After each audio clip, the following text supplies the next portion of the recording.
Maybe we should get some Loathen Seaguard. Nah, they cost so much more. They're not even that much better. Except from the fact, obviously, they can shoot arrows. I mean, I guess that is pretty useful. But, no, Spearmen, like, 100 cost per turn cheaper. It's insane.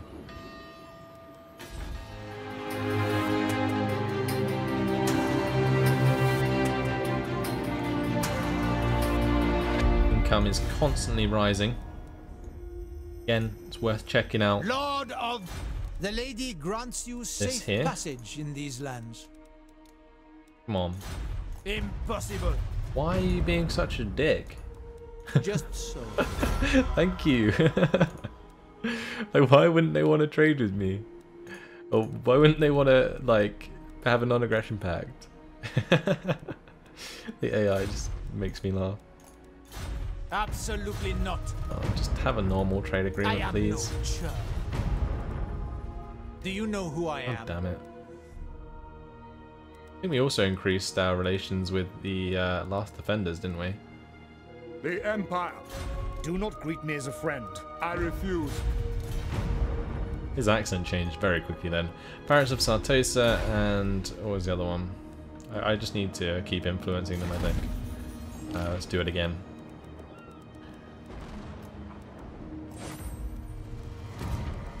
And is it Thegan's errantry that we got?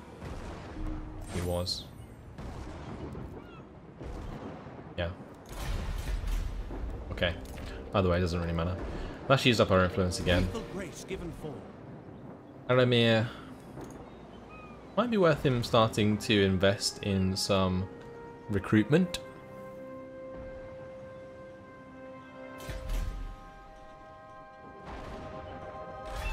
Actually, maybe we just give Teclis's army to Aramir, so Aramir can go ham and get us loads of income, and then Teclis can come back with a more elite army. We'll get him some sword or some lawmaster. I don't even know what I'm talking about. The what are they called? The Lothern Sea Masters is what I was thinking of. We can give him a couple of those in Sea Guard. They can protect our flanks. Yeah, we'll do that.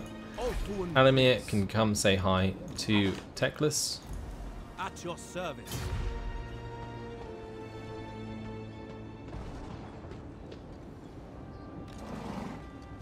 The gods guide me. And we'll exchange all the units. My steps are guided. We will also recruit a couple more units here for Aramir. And then Teclis can recruit himself some Loathen Seaguard. Don't have the actual money in order to do that straight away, so I'll actually wait to do it so we don't waste money on income, on upkeep, sorry.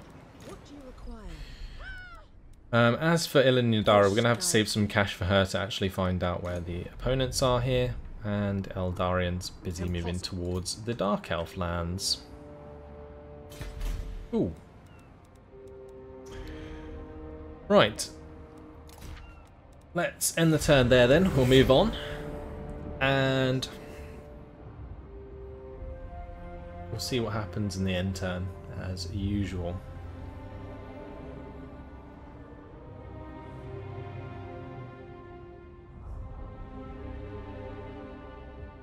I'd like it if, like, one of those nations that I just increased my influence with, if they offered me like a trade agreement or something, that would be nice. Well, the spine of the Sotek Dwarves are moving up to kayaks, which is nice to see. Hopefully they're going to attack it if there's some Skaven there. That would be great. Sure.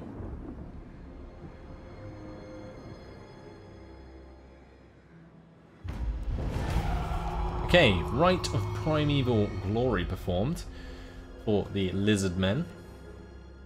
We've almost completed our rite. We are doing quite well towards the next one as well. 578. White Tower. Can I offer assistance? Right. Aramir's got his army maxed out. Where are we going to go? It might be worth taking the Jungles of Green Mist. think there's Skaven there. We should be okay. The other thing we could do is come down to the Colcham Plains where Sotek Dwarves are heading and take over these settlements. Right, because this is where Clan Pestilence is, and I really want to take them out. Actually, I think I recruited one too many troops tonight into the army of Alamir. What I'm going to do with Teclis is take one of those spearmen off him. The reason I say that is because Alamir is actually going to get Ilan Yadara in his army. So we need to get probably military access from those dwarves. Let's try and do that before we piss them off. Honor to your ancestors. Why would you not give me military access? I mean, I guess what we can do, just go round on a boat, just chill out, just go round. The other thing we can do if we go on a boat is pick up all of these treasures on the way. Look at that, one there, one there. We can then go pick up the one here. And the other thing I'm going to do with Ilan Yadara, actually, it might be worth checking the Forgotten Isles, although we can't take it over, but it would be worth raising it if there is some Skaven there. We're going to get Life Bloom. Teclis needs to now recruit some more troops, so we'll get him 2 units of Lowland Sea Guard. The archers with light armor don't do any more weapon damage, they just get more defense. So we'll just continue with normal archers as well. And we're just going to continue to build up his army until the upkeep sort of levels out again, I guess. We should get a big boost to our income anyway because our resource buildings are finishing. So that will help us out. We're also looking for more trade partners up here. Although I'm not quite sure that the Dark Elves will be very happy with us. Deegan's errantry here the rightful lords of the realm, should be able to get a trade agreement with them soon. It's increasing to 50, which is nice. Same with those pirates, definitely increasing a lot. Not likely. I guess it's just worth like asking them every so often.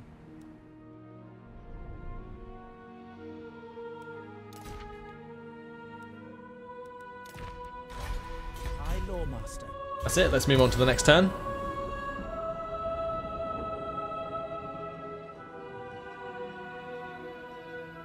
Thanks of course everyone who's watching, much appreciated.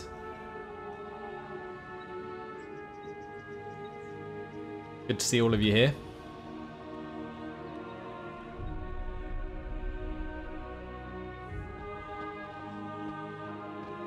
Be interested to see if the dwarves actually take kayaks. Did they? Yeah, they did, okay. Kind of annoying. Not gonna lie. Might end up having to kill the dwarves. They're just getting in my way. We've completed our quest, which gives us extra treasury and influence and way fragments. Good stuff. And the Sword of Teclis is now available as a quest battle. So the Witch King has attacked Val's anvil, desperate to break in and cause untold mischief upon the world of the works of the Maker God. Through arcane skill, Teclis' force arrives to defend the shrine before the Witch King's sorceresses cast a fell net of magic over the area, cutting it off from the rest of Ulthuan. Teclis knows Malekith must be stopped. He unsheaths his sword, a weapon forged by himself that has been quiet of late, but now it glows with power infused by the blessing of Val. By battle's end, it will be a formidable blade once more. This gives the Sword of Teclis to him. Look at that, out of melee, gives him plus 60% weapon strength, plus 44 melee attack, plus 60% armor piercing damage. That's nuts. Enables magic attacks, actually makes them decent in melee, which is pretty cool. Well, I guess we're going to come up against some pretty crazy ass units. I mean, look at these guys. Harganeth, Executioners, Blackguard of Nagarond, Witch Elves, Black Ark Corsairs, Dark Shards with Shields. We have nowhere near enough the units to fight that battle just yet. What we're going to do here though is continue to recruit our Spearmen and our Archers. We can actually recruit quite a lot. So we have 3 units there. We probably want a few more units of Archers more than anything. Cool.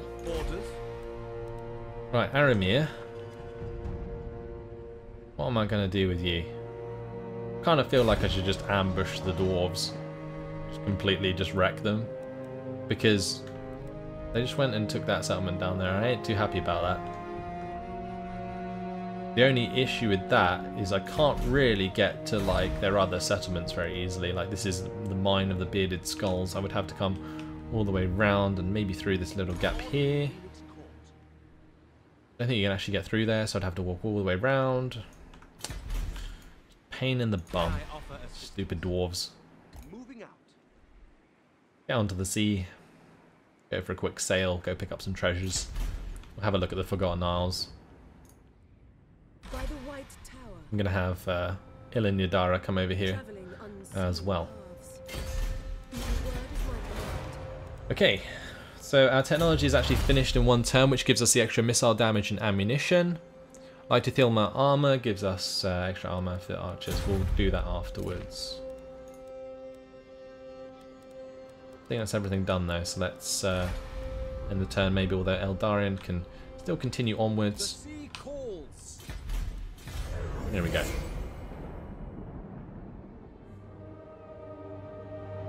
$1,500 says gonna need an anti-large unit against that army.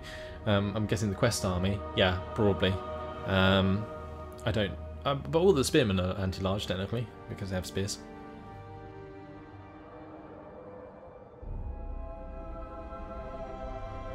Yeah, those dwarves, man. Gonna have to crush them. Feels bad, man. They just went and destroyed Slansek. And their army is pretty weak at the moment. We could probably kill them pretty quick. It's just I'm worried about getting to their other settlements. And what's going on now? The wave fragments were gathered, the ritual cast. Arcane power lit Ulthuan skies.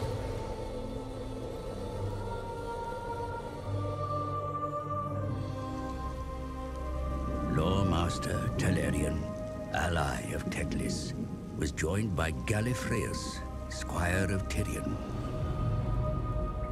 They would be the prince's eyes as the goddess Isha revealed her prophecy.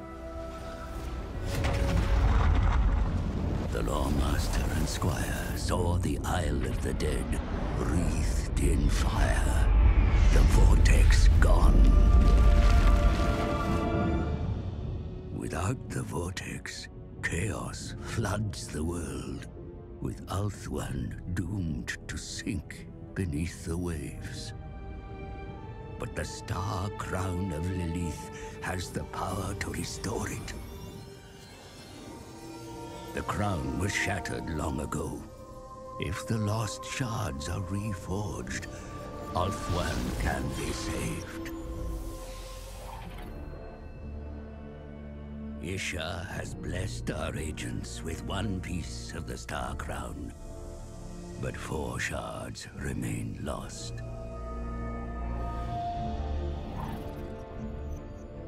Telerian suggests invoking the spirits of the Phoenix Kings, for who better than a king to find a crown?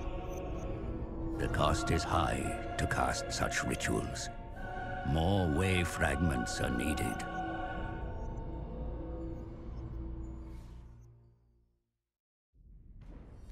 Wow. Okay. That was pretty epic. That's because our ritual was complete.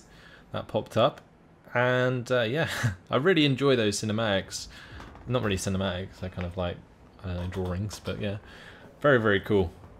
Very, very cool. 2,000 treasury added because of that as well. Nice. Capture objective issued. Complete the ritual of the Seafarer, and we get extra public order for 5 turns. That's the next one. It looks like Clan Moors are currently performing the ritual of gnawing as well. I don't think we're going to be able to stop that one either. Precise fletching has been complete. And the ritual of prophecy. Ritual complete, your mages fall silent. In the shrieking eye of the vortex, Calador's stooped, an ancient figure stirs.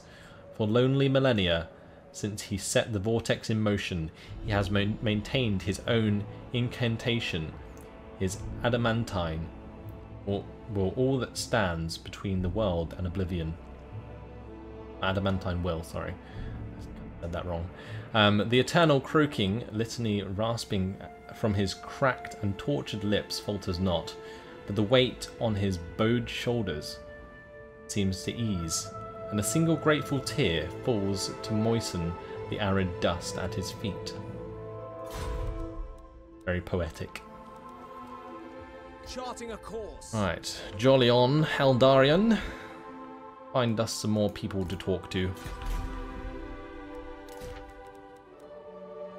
Go reveal all of the Dark Elves. Heldarian is just busy running around all over the place. Teclis has a reasonably sized army.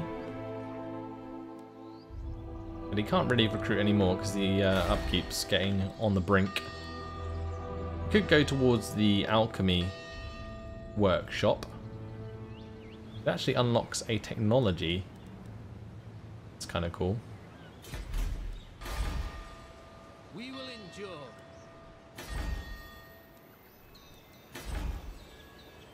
I guess anything that kind of increases our income right now is a good idea. So again, getting the clay pit, for example, is a good one. Because it's not very expensive, but will increase our trade quite a bit. As for Aramir, he's caught in a storm. We're just going to sail further into it. Because we want these wrecks. Is this tribute to the sea gods? Army will perform better in battle or on the campaign? I guess on the campaign's probably better. Minus 10% upkeep for all units and minus 50% casualties suffered from high seas attrition. That's really good actually. Really useful at the moment. 1,500 treasury is great as well. That's actually going to let me upgrade this to the alchemy workshop. So we'll do that. Elen Yadara is coming back towards the Forgotten Isles. Alright.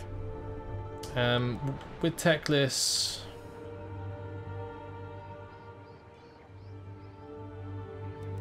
coming up here, why have we got 750 income now?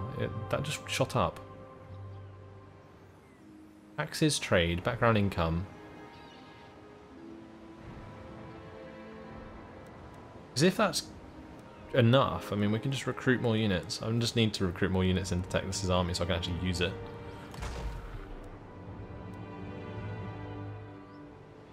We'll go for another couple units for now. Research is available. We'll go for the light Ithilmar armor. Although, actually, martial law is probably a decent idea because we want to reduce the upkeep so we can get more income as well.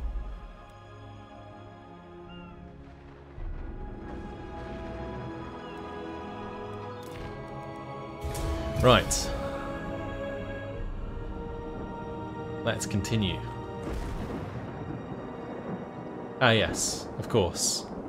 Lankakarth says that the extra income is from finding that wreck, of course, because we reduced the upkeep of that army. That's a very good point. Yes. Thank you.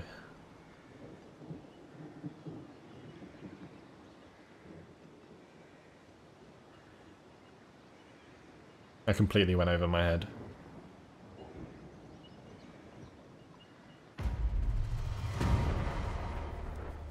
Alright, so we will find back that income in the meantime. Teclis has a decent army, so we're going to bring him back over now. We're not going to go into that too much. We might have to defend the Chamber of Visions, though, against this chap coming back. Go on, Aramir, find that treasure for me. The winds are rising. We can scout those ruins. Actually, let's just... Actually, we don't get the whole way anyway. What orders? What word is my command? Clan Pestilence, yes, they are there. It's not an army there, so we can actually destroy them, which is good. Eldarian. Go on, find us some more Dark Elves. I'm not sure if we're ever going to be able to actually trade with any Dark Elves, because they'll probably all just hate us. But at the same time, You have a proposal? there might be some that Very well. are more likely to trade with us than others, but the pirates are going to trade with us. Good stuff. Who else? Vegans Errant Tree. Before the rightful lord. You insult me. Of course I insult you.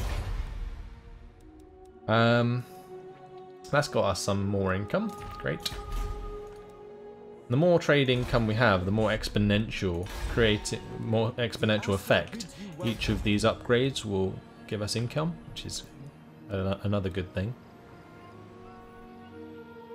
That unlocks technology, awakening the ancient ones. What does that do?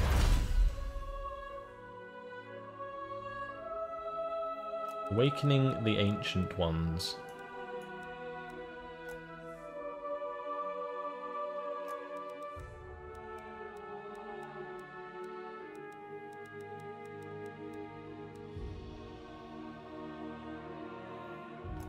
Ah, that one. Okay. So these are all locked. I mean, none of these are actually decent, in my opinion. The minus construction cost is nice. And the extra casualty replenishment rate is actually pretty decent. That's the one that we're actually going to unlock. We need the trade advancements first in order to actually start researching those. But now, not particularly a great concern. Your instructions? Turn the turn.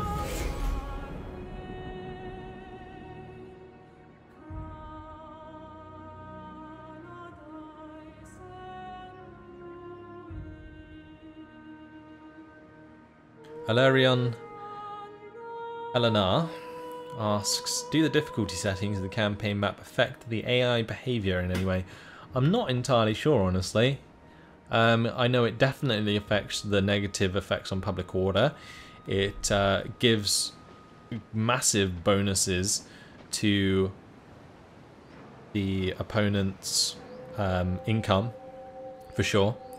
I'm not sure quite what else it does, but quite a lot of things. If I can go take that wreck and then move back to the Forgotten Isles, that'd be fantastic. Maybe we should get the arms and armour, but no, we'll go for barrels of rum. Magic item drop chance plus 25% and extra campaign line of sight as well, and immune to attrition. Chunk of maps. We've got two there, chunk of maps and wax sealed rations. Nice. Destroy the Forgotten Isles. Fall back! Really? This requires me to siege it? We'll just get a battering ram in order to resolve. You called? The other thing I could actually do is embed Yadara. I sense items of power. Yeah, cool. So that she can help out in the siege and then get some experience because of that, because she'll actually level up. It'll also help us with not losing so many men. Ready. The council is disappointed. I'm very tempted to attack Clan Pestilence here with this army. It looks like a bad idea, but these are clan rats and we have Teclis. Yeah, I wanted to have a look at what sort of flame spells I have. Don't think I have too many. No, we have the chain lightning, which is really cool. We have the flames of the phoenix, which is actually pretty good. That's definitely a flame spell. But is it worth taking Kindle Flame?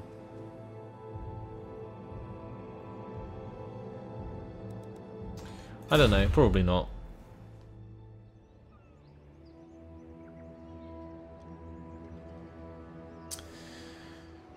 Let's see. Can we take on that battle?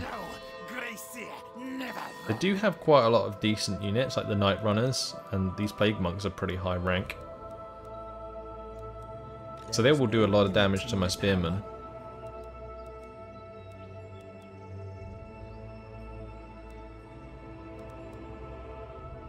We do have the Swordmasters of Hoeth as well. If we get them in like a choke, we would annihilate them. They barely have any ranged forces. I'm not convinced, unfortunately. I think we might just have to like stick within the Chamber of Visions for now. If they start to attack the Sentinels of Zeti, then we will just attack them back. None shall live. Alright. That's all for this turn then. Let's move on to the next one. See if Skaven attack us.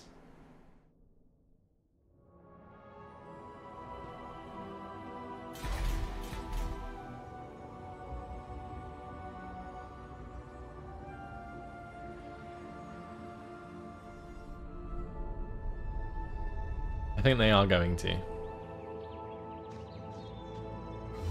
An ambush, my lord. Ready your warriors for battle. Okay, so Teclis actually got ambushed out of all of that. That's kind of frustrating. That's really lucky of them. I should have marched him into the settlement.